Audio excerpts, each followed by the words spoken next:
I think we all know that. New one is hyper grace.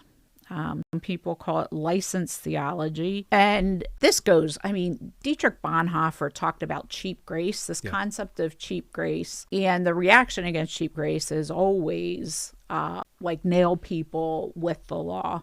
But hyper grace just says once you're saved, it's not a once you're saved, always saved. It comes from once you're saved, you are always saved.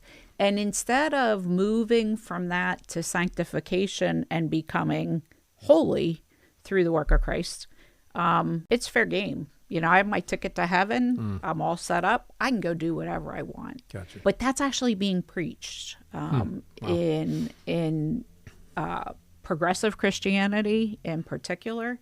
That's not the first thing that it messes with, but it is definitely a hyper grace. God loves everybody. He died for everyone. True. But the pathway is you've got to accept Jesus' sacrifice to be reunited with God.